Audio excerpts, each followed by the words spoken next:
മണ്ണില്ലാതെ കൃഷി എന്ന് കേട്ടാൽ നമ്മുടെ മനസ്സിലേക്ക് ആദ്യം ഓടിയെത്തുക അക്വാപോണിക്സും ഹൈഡ്രോപോണിക്സുമാണ്. എന്നാൽ ഇത് രണ്ടുമല്ലാതെ മറ്റു വഴികളുണ്ടെന്ന് തെളിയിക്കുകയാണ് വയനാട് പുൽപ്പള്ളിയിലെ വർഗീസ് എന്ന കർഷകൻ. ഗ്രോ ബാഗിൽ അദ്ദേഹം മണ്ണിന് പകരം നിറയ്ക്കുന്നത് കരിയിലപ്പൊടിയും ചാണകപ്പൊടിയുമാണ്. അതുമാത്രമല്ല, കുട്ടികൾ എഴുതി ഉപേക്ഷിച്ച നോട്ട് ബുക്കുകളുടെ പേപ്പറും ടിഷ്യൂ പേപ്പറുകളും എല്ലാം ആ ഗ്രോ ബാഗിൽ നിറച്ച് കൃഷി ചെയ്യാമെന്ന് തെളിയിച്ചു വർഗീസ്.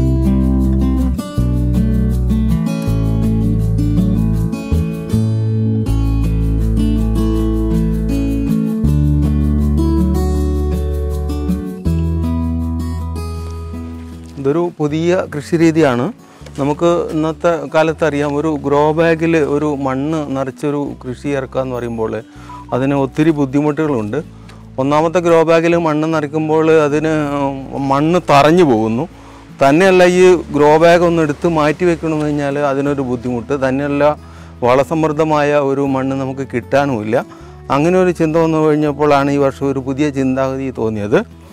ഇതിങ്ങനെ ഒരു മണ്ണും ഒക്കെ ഒഴിവാക്കി കരിയിലയും ചാണകപ്പൊടിയും മാത്രം നിറച്ചുകൊണ്ടൊരു കൃഷി രീതിക്കാണ് തുടക്കം കുറിച്ചത്.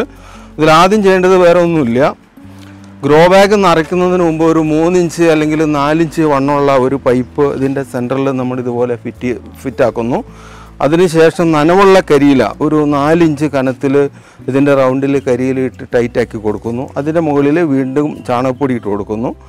അതിൻ്റെ മുകളിൽ നമുക്ക് പേപ്പർ വേസ്റ്റ് ഉണ്ടെങ്കിൽ ഇടാം. പേപ്പർ വേസ്റ്റ് എന്ന് പറയുമ്പോൾ നമ്മൾ ലെഡില്ലാത്ത പേപ്പർ, അതായത് പിള്ളേർ എഴുതിയതിൻ്റെ പേപ്പറോ അങ്ങനെയുള്ള ലെഡില്ലാത്ത പേപ്പർ, ടിഷ്യൂ പേപ്പറൊക്കെ ഉണ്ടെങ്കിൽ അത് ഇട്ടുപോലെ ഫില്ല് ചെയ്യാം. അതിൻ്റെ പുറത്ത് ഒരു 4 ഇഞ്ച് കനത്തിലായി കഴിയുമ്പോൾ അതിൻ്റെ മുകളിൽ വീണ്ടും ചാണകപ്പൊടി ഇടുന്നു. ഇങ്ങനെ ഫില്ല് ചെയ്ത് ഇതിൻ്റെ ഒരു 3/4 ഭാഗമായി കഴിയുമ്പോൾ നമ്മളിതിൻ്റെ സെൻറ്ററിൽ വെച്ചിരിക്കുന്ന ഈ PVC പൈപ്പ് നേരെ മുകളിലേക്ക് പൊക്കിയെടുക്കുന്നു. അപ്പോൾ ഇവിടെ മുകളിൽ നിന്ന് അടി വരെ നല്ല ഒരു ഹോൾസ് കിട്ടും. ആ ഹോൾസിലേക്ക് നമ്മൾ ഇടേണ്ടത് ചാണകപ്പൊടി, അതുപോലെ പ്ലാവിൻ്റെ ചുവട്ടിലുള്ള നല്ല കരിയില പൊടിഞ്ഞതുണ്ടാവും. അത് രണ്ടും കൂടെ കൂടി മിക്സ് ചെയ്തിട്ട് ഈ ഹോൾസ് ഫില്ല് ചെയ്യുക. എന്നിട്ട് ആ ഹോൾസിൽ വേണം നമ്മൾ അതിൻ്റെ ആ ഫില്ല് ചെയ്ത ഭാഗത്ത് വേണം പച്ചമുളകോ അല്ലെങ്കിൽ പയറോ എന്ത് പച്ചക്കറി വേണമെങ്കിലും നടാം. അപ്പോൾ അതിൻ്റെ പ്രത്യേകത എന്ന് പറയുമ്പോൾ മുകളിൽ നിന്ന് അടി വരെയും നല്ല ഇളക്കമുള്ള വളമുള്ള എന്നൊരു മണ്ണുള്ളത് കൊണ്ട് തന്നെ ഇതിൻ്റെ മുകളിൽ നമ്മൾ നടുന്ന ചെടിക്ക് ഇതുപോലെ വേഗം അടിയിലേക്ക് അടി വരെ പോകും, വേഗം അടിയിലേക്ക് പോകും. ഈ വേരിൽ നിന്ന് വരുന്ന പാർശ്വവേരുകളെല്ലാം ഈ സമ്പുഷ്ടമായ ഈ കരിയിലേക്കും ഈ ചാണകപ്പൊടിയിലേക്കും വരുന്നതുകൊണ്ട് തന്നെ ഇത് നല്ല ഗ്രോത്തായിട്ട് വളർന്നു വരും.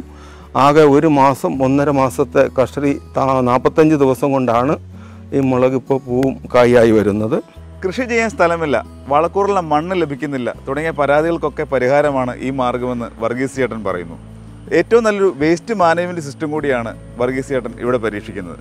അടുക്കളയിലെ വേസ്റ്റുകൾ, നമ്മൾ കുളിക്കുമ്പോഴും അലക്കുമ്പോഴും ഉപയോഗിക്കുന്ന വെള്ളം, ഇതെല്ലാമാണ് ഇതിന് വളമായും വെള്ളമായും ഉപയോഗിക്കുന്നത്. ഗ്രോ ബാഗിൽ നമ്മൾ സാധാരണ വളമുള്ള മണ്ണ് നിറച്ച് കഴിഞ്ഞാൽ വീണ്ടും അടുത്ത വർഷം ഒരു കൃഷി ചെയ്യുമ്പോൾ അത് മാറ്റിയിട്ട് നിറയ്ക്കുമ്പോൾ ആ ഗ്രോ ബാഗ് നഷ്ടപ്പെട്ടു പോകുന്നു. ഇതാകുമ്പോൾ നമുക്കൊരു കൃഷി കഴിഞ്ഞ് കഴിഞ്ഞാൽ ഗ്രോ ബാഗ് പോകുന്നില്ല. തന്നെയല്ല, അടുക്കളയിലുള്ള വേസ്റ്റ് ഇത് നമ്മൾ കളയാൻ വളരെ ബുദ്ധിമുട്ടുന്നു. അടുക്കളയിലുള്ള വേസ്റ്റെല്ലാം ഇതിൻ്റെ അകത്തേക്ക് ഇട്ടാൽ മതി. ഉള്ളി തൊണ്ട് പൊളിക്കുന്നത് അതുപോലെ എല്ലാ വേസ്റ്റും ഇതിൻ്റെ അകത്തേക്ക് ഇടാം. നമ്മൾ പച്ചക്കറി അരിയുന്നതിൻ്റെ വേസ്റ്റ് വരെ ഇതിലേക്ക് ഇടാം, ഒരു കുഴപ്പമില്ല. നല്ല വളം അതിനുണ്ട്. മണ്ണ് ഉപയോഗിക്കുന്ന ഗ്രോ ബാഗുകളേക്കാൾ കനം കുറവായതിനാൽ ഇത് എടുത്തു മാറ്റാനും വളരെ എളുപ്പമാണ്. അതുമാത്രമല്ല, മണ്ണ് ഉപയോഗിക്കുന്ന ഗ്രോ ബാഗുകൾ കീറിപ്പോകാൻ സാധ്യതയുണ്ട്. ഇത് കീറാത്തതിനാൽ വീണ്ടും നമുക്ക് ഉപയോഗിക്കാം. ബാക്കി ഈ കൃഷിയുടെ വിശേഷങ്ങളൊക്കെ വർഗീസ് ചേട്ടൻ നമ്മളുമായിട്ട് പങ്കുവെക്കും. വിളവ് നമ്മൾ പുറത്ത് നടുന്ന വിളവിനേക്കായൊക്കെ ഇരട്ടി ഗ്രോത്തിലാണ് ഇത് കയറി വരുന്നത്. ഇപ്പോൾ 45 ദിവസമായപ്പോഴത്തേന് ഇതായി. നീർവാഴ്ച ഉള്ളത് കൊണ്ട് തന്നെ മഴക്കാലത്ത് ഒരു ബുദ്ധിമുട്ട് വരുന്നില്ല. നമ്മൾ മണ്ണിൽ നട്ട് കഴിഞ്ഞാൽ അതിവർഷം വന്നു കഴിയുമ്പോൾ തന്നെ ആ കൃഷിയൊന്നും സക്സസ് ആവുന്നില്ല. ഇതിനാകുമ്പോൾ അങ്ങനത്തെ ഒരു ബുദ്ധിമുട്ടില്ല. തന്നെയല്ല, ഇതിൻ്റെ പ്രത്യേകത എന്ന് പറയുമ്പോൾ ഒരു 5 സെൻറ്റോ 3 സെൻറ്റോ സ്ഥലമുള്ള ഒരാളായിരിക്കാം, അവർക്ക് പറമ്പിൽ ചെയ്യാൻ പറ്റില്ല. അങ്ങനെയുള്ള ആളുകൾക്ക് ഇത് ഏറ്റവും സക്സസ് ആണ്. മുറ്റത്തായാലും ചെയ്യാം. മുറ്റം എന്തെങ്കിലും ആവശ്യം വരുമ്പോൾ ഇതിന് കനവില്ലാത്തത് കൊണ്ട് തന്നെ ഈ ഗ്രോ ബാഗ് എടുത്തു മാറ്റി നമുക്ക് മുറ്റം അന്നേരം ഉപയോഗിക്കാം. അത്ര സിമ്പിളായിട്ട് ചെയ്യാവുന്ന ഒരു കൃഷിയാണ്. ഇതിൻ്റെ അകത്ത് ഇപ്പോൾ നമ്മൾ ചെയ്തത് പച്ചമുളകാണ് കൃഷി ചെയ്തത്. ഇപ്പോൾ തക്കാളി ചെയ്യുന്നുണ്ട്. അതുപോലെ എന്ത് വേണമെങ്കിലും ചെയ്യാം. തക്കാളി, പച്ചമുളക്, പയർ എന്ത് വേണമെങ്കിലും കൃഷി ചെയ്യാം.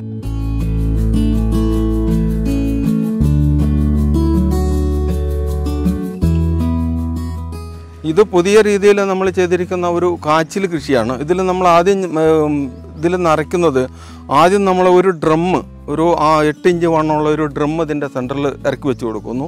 അതിന് ചുറ്റി നമ്മൾ ആദ്യം പറഞ്ഞതുപോലെ കരിയിലപ്പൊടി ഇട്ട് നിറയ്ക്കുന്നുണ്ട്. അതേ ഒരു 4 ഇഞ്ച് കനം, അതിൻ്റെ മുകളിൽ വീണ്ടും ചാണകപ്പൊടി, അതിൻ്റെ മുകളിൽ പേപ്പർ വേസ്റ്റ്, വീണ്ടും ചാണകപ്പൊടി. ഇങ്ങനെ പാക്ക് ചെയ്ത ഈ കട്ടയുടെ ഒപ്പമായി കഴിയുമ്പോൾ നമ്മൾ സെൻറ്ററിൽ വെച്ചിരിക്കുന്ന ഡ്രം നേരെ പൊക്കി ഇങ്ങെടുത്ത് മാറ്റും. വീണ്ടും ആ ഭാഗത്ത് നമ്മൾ ചാണകപ്പൊടിയും നല്ല കരിയിലയുടെ പൊടിയും മാത്രം ഇട്ട് പേക്ക് നിറച്ച് അതിൻ്റെ അകത്താണ് ഇപ്പോൾ നമ്മൾ കാച്ചിൽ വെച്ചിരിക്കുന്നത്. ഇത് 32 ദിവസം കഴിയുന്നേ ഉള്ളൂ. ഈ കാച്ചിൽ ഇപ്പോൾ കയറി ആ മരത്തിൻ്റെ മുകളിലെത്തി. അപ്പോൾ ഇത് വിളവെടുക്കാനും എളുപ്പമാണ്. ഈ കട്ട പൊളിച്ച് കഴിഞ്ഞാൽ നമുക്ക് ഈ കാച്ചിൽ ഫ്രീ ആയിട്ട് എടുക്കാം. അതുപോലെ ഈ ചേന കൃഷി ചെയ്തതെല്ലാം ഇതാണ്. ഈ കൃഷി മാത്രമല്ല, അപ്പോൾ നമുക്കൊരു ഇതിൻ്റെ റൗണ്ടിൽ നമുക്കൊരു സ്ഥലം വേസ്റ്റായിട്ട് കിടക്കുന്നുണ്ട്. ആ സ്ഥലത്തും നമുക്ക് ഇത്രയും പച്ചമുളക് കൃഷി ചെയ്യാം. ഒരു 8 ചോട് പച്ചമുളക് വേണമെങ്കിൽ ഇതിൻ്റെ ചുറ്റും നമുക്ക് കൃഷി ചെയ്യാം. അതും നമുക്കൊരു വിളവാണ്. ഈ കാച്ചിൽ അതിൻ്റെ വിളവ് തീരുന്നതിന് മുമ്പ് നമുക്ക് തന്നെ ഈ പച്ചക്കറി നമുക്ക് നല്ല രീതിയിൽ വിളയിച്ചെടുക്കാം. ഇതിലേക്ക് കാര്യമായ വളമൊന്നും പിന്നെ നമ്മൾ ഒഴിക്കുന്നില്ല. ചാണകവെള്ളം മാത്രമാണ് പിന്നെ നമ്മൾക്ക് ഇതിൽ ഒഴിക്കുന്നത്. ചാണകവെള്ളം മാത്രമേ ഒഴിക്കുന്നുള്ളൂ. മറ്റുള്ള വളമൊന്നും ഇതിലേക്ക് ചെയ്യുന്നില്ല.